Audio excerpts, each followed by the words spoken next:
یہ گروہ یزید اور اس کے ساتھیوں کی روش پر ہی چلے گا. جب تمہاری بیعت کی خبر سنی تو میرے تو سینگ نکلنے والے تھے. تمہارا اس منحوس اولاد سے کیا واسطہ؟ وہ ہمارے مولا علی کے فرمان کے مطابق زبیر کی وہی منحوس اولاد ہے جس نے اپنے باپ پر بھی رحم نہیں کیا، اور جنگ حمل میں اس نے اپنے باپ کے گردن پہ تلوار رکھی اور اسے اکسایا کہ وہ علی سے جنگ کرے. اسماعیل،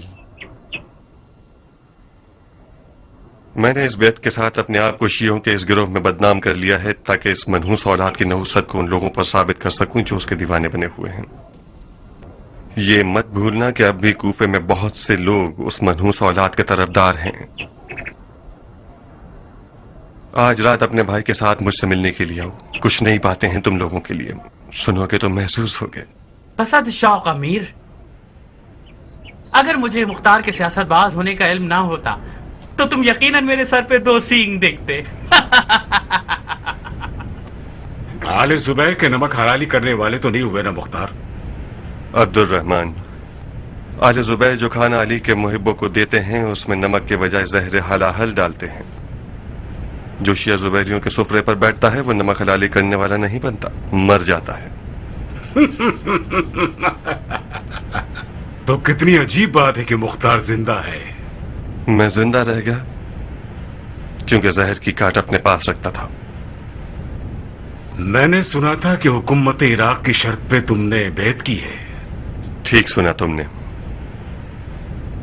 تو تم حکومت کے لیے کوفے آئے ہو؟ نہیں، میں قیام کے لیے کوفہ آیا ہوں. یعنی تم زبیریوں کے مقرر کردہ امیر نہیں؟ میں علی والوں کا امیر ہوں عبد الرحمن. میں کچھ سمجھ نہیں پا رہا ہوں. تمہیں حق ہے. سیاست ان لوگوں کے لیے سر چکرا دینے والی ہے جو سیاست نہیں جانتے. ان چکروں سے جان چھڑانا چاہو تو آج رات میرے پاس آ جاؤ. ابن حنفیہ کی جانب سے ایک ایسا حکم ہے میرے پاس کہ تم بھی سن لو تو برا نہ ہوگا. جناب عبد الرحمن ابن شریح.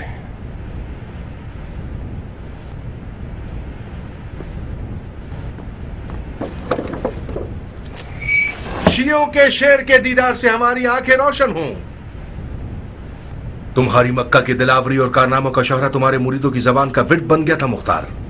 میں نے سنا ہے کہ یزیدی لشکر تمہارے بازوں کو اعجاز دے کر انگشت بدنداں ہو گئے تھے. صاحب، معجزہ میرا نہیں تھا جس نے شامی دیو کو زمین بوس کر دیا. عشق علی نے میرے بازوؤں کو طاقت بخشی تھی. علی علی علی، خدا کی قسم اگر دریا مل جائے تو میں بھی تیراکی جانتا ہوں. میرا سینہ عشق علی سے مالا مال ہے. دریا تھا ایک کربلا جیسا صاحب، کیوں نہیں گئے؟ مجھے نہیں معلوم کہ ایسا کیوں ہوا، پتہ نہیں. مجھے ملامت مت کرنا کہ کسی کتے کی طرح پٹتا رہا ہوں. شیطان مجھ میں سما گیا تھا اور مجھے کربلا کے بھور سے ڈرا رہا تھا. اگر قیام کا ارادہ ہے تو میرا ہاتھ حاضر ہے. ہماری وعدہ گاہ آج رات میرا گھر ہے صاحب. ایسا حکم ہے ابن حنفیہ کا جسے تمام بزرگان شیعہ کو سننا ہوگا.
ممنون ہوں اما جان. رنج سفر ایک طرف، اپنی اساس جڑ گھرانے اور قبیلے سے دوری ایک طرف، وہ بھی اس بڑھاپے میں. جفائے آل زبیر ایک لطف ہو گیا مجھ پر کہ اب اپنی ماں کے زیر سایہ زندگی بسر کروں.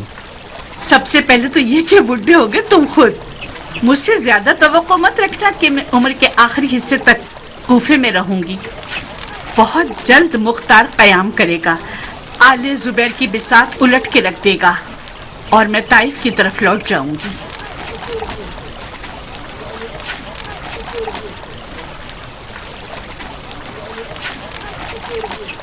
یہ مرد آپ سے کوئی نسبت رکھتا ہے بانو؟ یہ مرد میرا بیٹا ہے.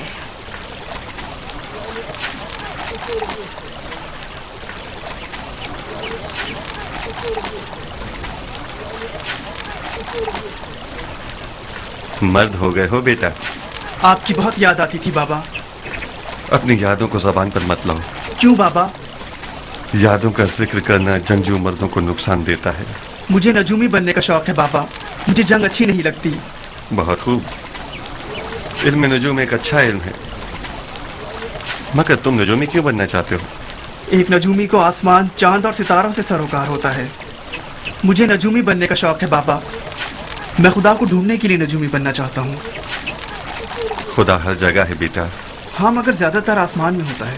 بیٹا ثابت، اس بحث کو اس وقت کے لیے چھوڑو کہ جب مختار تھکا ہوا نہ ہو.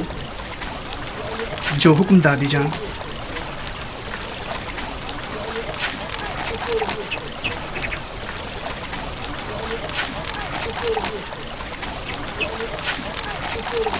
میں لوٹ آیا ناریا، مگر وہی ہمیشہ کے مسائل کے ساتھ. خوش آمدید مختار. یہ گھر تمہارے بنا بہت اداس تھا. دما جب آئی تو ان کے ساتھ تمہاری روح بھی آ گئی. پتہ چل گیا کہ تم آنے والے ہو. آج رات سے تمہارا گھر میدان جنگ ہے. تعجب نہیں ہوگا مجھے. دما مجھے سب کچھ بتا چکی ہیں.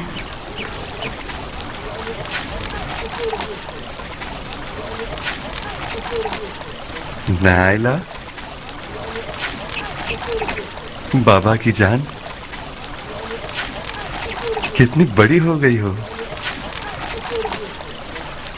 آپ کے ہاتھ چوم لوں بابا. اماں جان آپ شاید ہار گئیں. بابا مجھے پہچان گئے.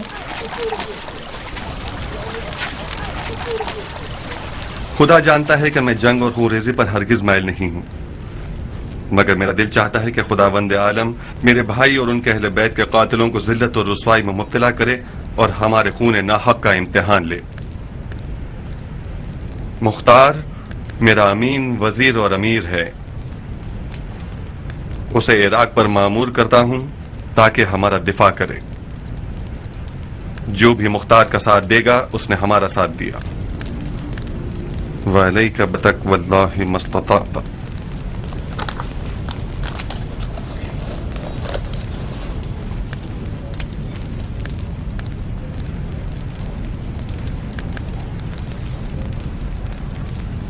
ان اوصاف کے ساتھ ہم پر حجت تمام ہے.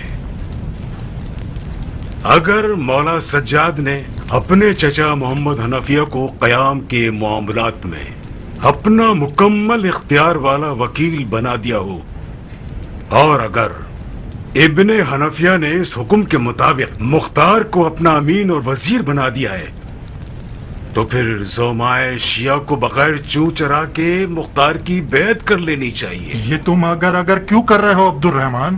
اگر میں نے اگر کر لیا تو کیا گناہ کیا؟ تم تو یوں اگر کر رہے ہو کہ جیسے مختار نے یہ حکم خود اپنے لیے بنا دیا ہو. اس حکم میں کوئی شبہ ہے عبد الرحمن؟ اس میں شبہ نہیں ابو اسحاق، صراحت نہیں ہے. ہم اس قیام پر مامور کیے گئے ہیں کہ جس میں شیعوں کے امام عصر مولا سجاد نے کھلم کھلا حکم قیام نہیں دیا ہے، ایک ذریعہ معین کیا ہے، اور ان کے اس ذریعے نے ایک تیسرا وسیلہ معین کر دیا ہے. عبیدہ نے کچھ جلدی کر لی. میرا مقصد یہ نہیں تھا کہ خدا نخواستہ مختار جھوٹا ہے اور یہ حکم جعلی ہے. میرے اس اگر کی وجہ قیام کے حکم کا غیر واضح اور مشکوک ہونا ہے. اس حکم میں یہ لکھا گیا ہے کہ میں جنگ اور خون ریزی پر مائل نہیں ہوں، مگر میں چاہتا ہوں کہ خداوند عالم میرے بھائی کے قاتلوں کا قصاص کرے. یا یہ لکھا ہے جو بھی مختار کا ساتھ دے گا اس نے ہمارا ساتھ دیا ہے. اس حکم کے مطابق ابن حنفیہ نے مختار کی تائید کی ہے، نہ کہ قیام مختار کی. یعنی اگر مختار قیام کرنا چاہے تو اس نے اپنے فتوے کے مطابق قیام کیا ہے. عبد الرحمن ٹھیک کہہ رہا ہے. یہ حکم نہ قیام کو واضح کر رہا ہے اور نہ امام سجاد سے منسوب ہے. موضوع تھوڑا سا پیچیدہ ہو گیا ہے. یاد ہوگا کہ کوفیوں کی جانب سے ہمارے امام شہید کو بھیجے گئے بلاوے کے واقعے میں یہی شبہات پیدا کیے گئے تھے. جناب سلیمان سرد خزائی ان دنوں تلوار کے قیام کو جائز نہیں سمجھتے تھے. ان کا عقیدہ یہ تھا کہ جہاد کا حکم خود امام کا وظیفہ ہے، اور آپ لوگوں کو یاد ہونا چاہیے کہ انہوں نے حضرت مسلم ابن عقیل کے قیام کو مکروہ ٹھہرایا اور پیچھے ہٹ گئے، اور وہی ہوا جو نہیں ہونا چاہیے تھا. اور مولا حسین اس وقت تلوار سے قیام نہ کرنے کا کیا عذر رکھتے تھے، یہ کوئی چھپا ہوا موضوع تو نہیں، آپ سب جانتے ہیں. آج مولا سجاد کی حکایت ان کے شہید بابا کے حالات اور مصلحت سے زیادہ سخت ہے. آج ایک نئی مصیبت بھی ہمارے سروں پر منڈلانے لگی ہے. مصیبت دو خاندانوں کی ہے. آل امیہ کم تھی کہ آل زبیر کا بھی اضافہ ہو گیا. اگر آج مولا امام سجاد علیہ السلام اپنے چچا کو وسیلہ بناتے ہیں، یا اگر ان کے چچا کھلم کھلا حکم نہیں دیتے ہیں، تو یہ صرف یزیدی اور زبیری فتنہ گروں کے منہ بند کرنے کے لیے ہے، جو بے شک خوب جانتے ہیں کہ عوام کو کیسے فریب دیں. بخدا قسم بہت افسوسناک بات ہے کہ شیعہ اتنے سارے تجربوں اور اتنا سارا خون بہ جانے کے بعد بھی اس جیسے شبہات کا دامنگیر ہو جائے. مجھے جواب مل گیا ابو اسحاق. تو تم مانتے ہو کہ شیعوں کا انتقام خون حسین کے لیے قیام کرنا علماء شیعہ کا وظیفہ ہے؟ جی ہاں، مانتا ہوں. تو تم سلیمان کا کیا کرو گے؟ ابن زیاد ایک عظیم لشکر کے ساتھ عراق کی جانب نکل چکا ہے. سلیمان اور توابین ان سے لڑنے جانا چاہتے ہیں. ان کی نیت بھی انتقام خون حسین ہے. سلیمان ایک صاف ستھری نیت رکھتا ہے، اس میں کوئی شک نہیں، مگر سلیمان کے پاس سیاست ہے ہی نہیں. وہ سب کو مرنے کے لیے لے جا رہا ہے. جنگ کی سپہ سالاری اسے کرنی چاہیے جسے کام کا ہنر آتا ہو. تو ابو اسحاق سے بہتر کون ہو سکتا ہے؟ سلیمان مختار کو دیے گئے حکم سے بے خبر ہے. اگر اس سے بات کر کے اسے یہ حکم دکھا دیا جائے تو وہ قانے ہو جائے گا اور مختار کی بیعت کر لے گا. یہ ناممکن ہے کہ سلیمان مختار کی بیعت کے لیے راضی ہو جائے. کیوں راضی نہیں ہوگا عبیدہ؟ وہ اپنے آپ کو مختار سے زیادہ عالم سمجھتا ہے. میرے مطابق بات شرعی احکام میں عالم پر فعل عالم بھی ہوتا ہے. اس حکم میں تمہارے مطابق قیام ایک ایسا شرعی وظیفہ ہے جو علماء کے ملے جلے فیصلے کے بعد ہونا چاہیے. اور سلیمان اس سے کوئی بات ہی نہیں ہوئی. عبیدہ، ابو سعد، تم خود سلیمان سے بات کیوں نہیں کر لیتے ہو؟ عبیدہ ٹھیک کہہ رہا ہے صاحب. میری اور سلیمان کے درمیان کوئی موافقت ہو ہی نہیں سکتی. کیوں؟ قیام کے معاملے میں میری رائے سلیمان کی رائے سے فرق رکھتی ہے. پہلی یہ کہ میں یہ کہتا ہوں کہ ہمیں ایسے لڑنا چاہیے کہ جیت جائیں، مگر سلیمان جیتنے کے لیے نہیں لڑ رہا. اس کا مقصد صرف شہادت ہے. سلیمان کی نظر میں جیت کا مطلب شہادت ہے. دوسری بات یہ کہ میں قیام کو کوفے پر تسلط حاصل کرنے سے شروع کروں. ہمیں جیتنے کے لیے کوفے کی حکومت ضرور حاصل کرنی ہوگی، مگر سلیمان کو نہ تو کوفے کی پرواہ ہے اور نہ ہی اس کی حکومت سے لینا دینا ہے. تو پھر کیا کریں؟ یا سلیمان یا ابو اسحاق؟ اس کے علاوہ کچھ اور ہوا تو شیعہ دو گروپوں میں بڑھ جائیں گے اور نفاق ہو جائے گا.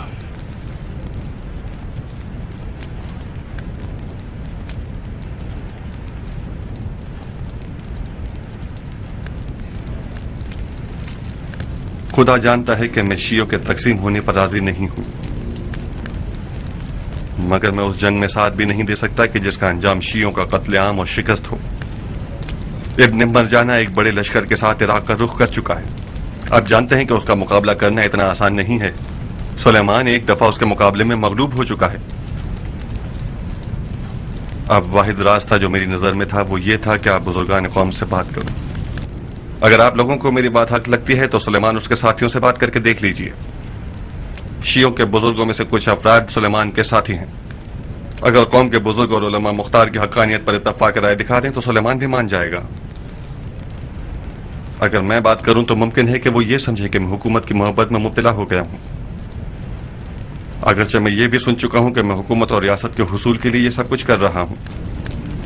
اگر مجھے حکومت کی ضرورت ہوتی تو میں آل زبیر کی بیت میں ہی رہتا اور پسر زبیر کی دی ہوئی حکومت کو نہ ٹھکراتا.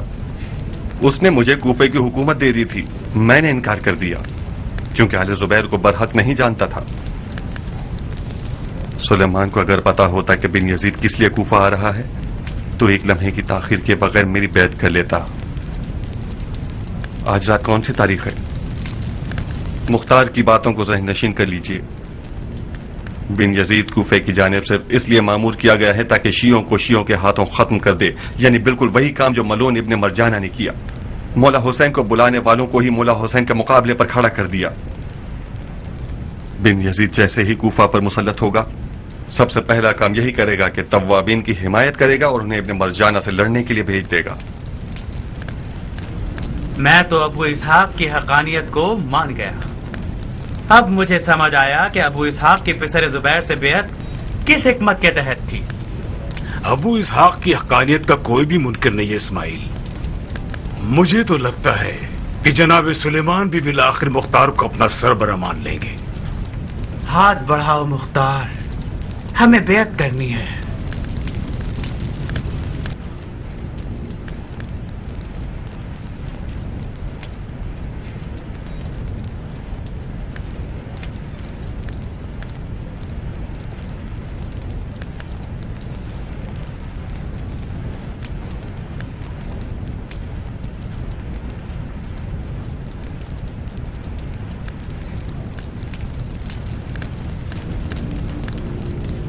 لا حول ولا قوة الا باللہ.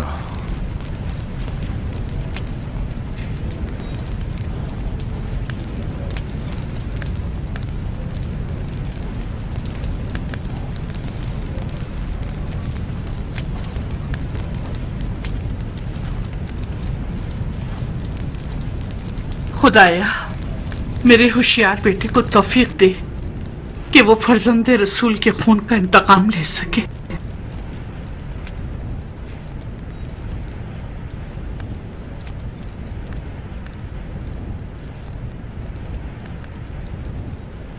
اگر عامر کو ابن زبیر نے چنا ہوتا اور عامر کوئی خطا کر گزرتا تو اس کا گناہ خلیفہ کے سر ہوتا کہ اس نے صحیح انتخاب نہیں کیا ہے، مگر عامر تو آپ لوگوں کا چنا ہوا شخص تھا.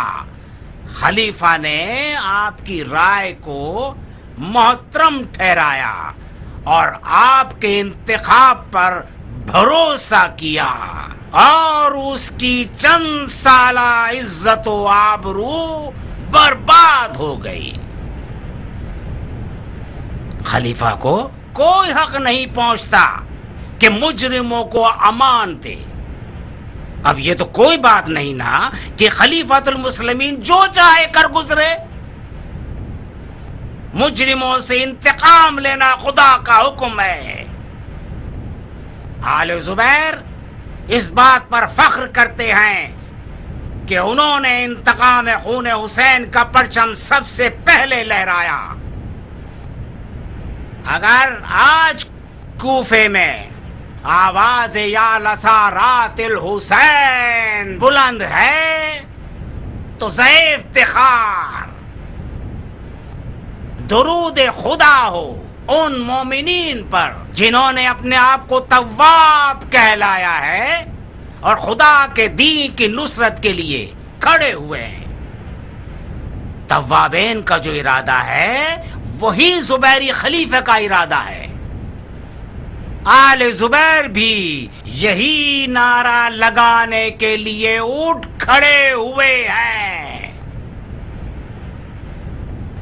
یا لسارات الحسین.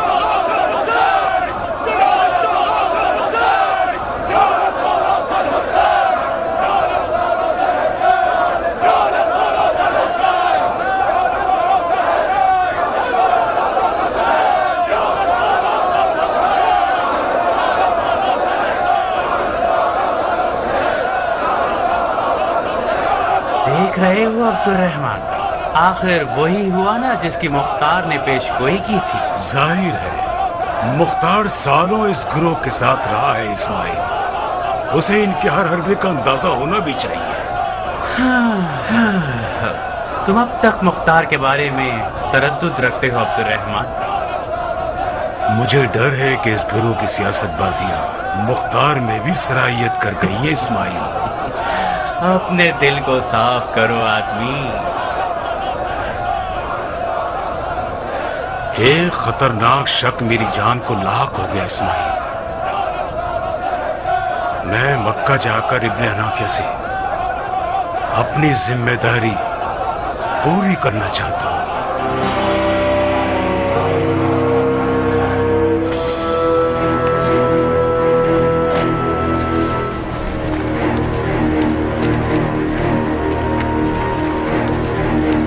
درود ہو ہمارے طواف پیر و مرشد پر، شاباش ہے اس حسن انتخاب پر۔ بے شک توابین کا عنوان بہت بامعنی ہے۔ زی نصیب آپ لوگوں کے کہ اپنے نفس امارہ کو ذلیل کر چکے ہیں۔ آپ جیسے مومنین امت کے فخر کا باعث ہیں۔ خدا آپ لوگوں کے درجات مزید بلند فرمائے۔